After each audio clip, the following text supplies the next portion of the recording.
वहीं हिजबुल्लाह लड़ाकों पर इजरायली सेना का एक्शन। हिजबुल्लाह के सैन्य ठिकानों पर रेड, कई हिजबुल्लाह के लड़ाके गिरफ्तार। लेबनान के सीमावर्ती इलाकों में इजरायली सेना का ऑपरेशन।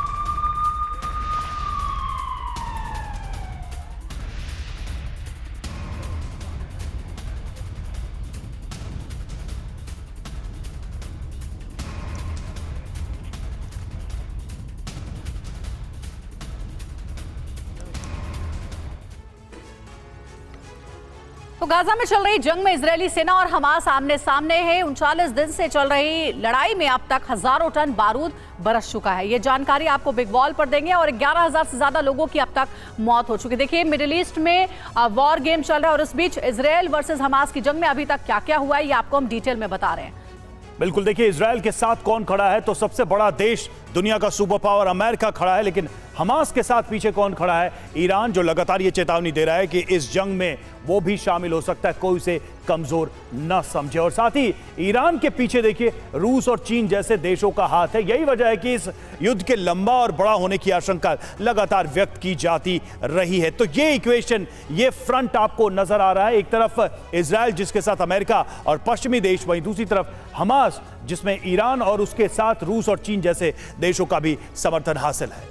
और इसलिए कहा जा रहा है कि ये जंग सिर्फ इजरायल और हमास के बीच की नहीं है, बल्कि इस जंग में कई देशों का भी इन्वॉल्वमेंट नजर आ रहा है। इस बीच एक और अहम खबर, गाजा पर नियंत्रण को लेकर इजरायली रक्षा मंत्री योव गैलेंट का क्या कहना है, अब आपको ये बताते हैं। हमास ने गाजा पट्टी पर नियंत्रण खो दिया है, ये कहना है योव गैलेंट का। और इजरायली सेना गाजा शहर पर कब्जे के लिए अब आगे बढ़ रही है।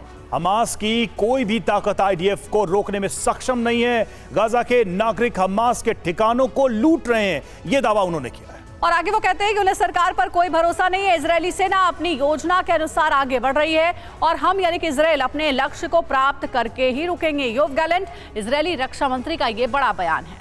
सीधे तौर पर लगातार योव गैलेंट बहुत ही आक्रामक बयान देते रहे। हमास के खात्मे तक ये ऑपरेशन नहीं रुकेगा, एक बार फिर से दोहराया है। और देखिए, मिस्र की खुफिया एजेंसी के सूत्रों के हवाले से एक बड़ी खबर आ रही है। हमास के बंधकों की रिहाई के बदले रखी शर्त, इब्राहिम हमीद की रिहाई की शर्त रखी है। हमास ने कहा है कि इब्राहिम की आज़ादी के बाद ही बंधकों की रिहाई होगी। तो बंधकों की रिहाई को लेकर बैकडोर से बातचीत, डीलिंग, एक्सचेंज, ये सब कुछ चलता रहा। और अब देखिए, एक और शर्त सामने है जिसमें ये शर्त रखी गई है।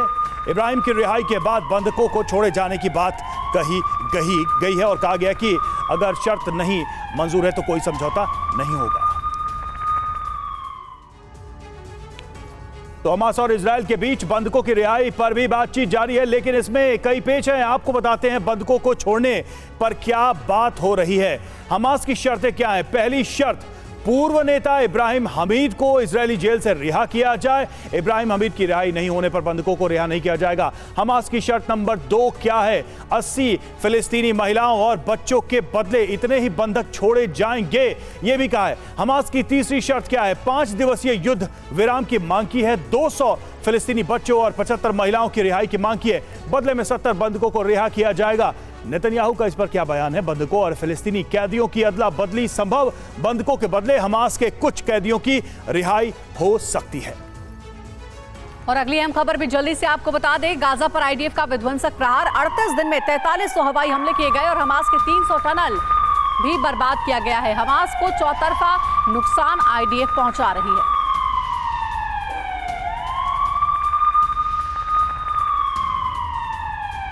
तो गाजा में इजरायल की सेना ने तबाही मचा दी है। 7 अक्टूबर के बाद से ही आईडीएफ लगातार गाजा के हर इलाके में विध्वंसक हमला कर रहा है।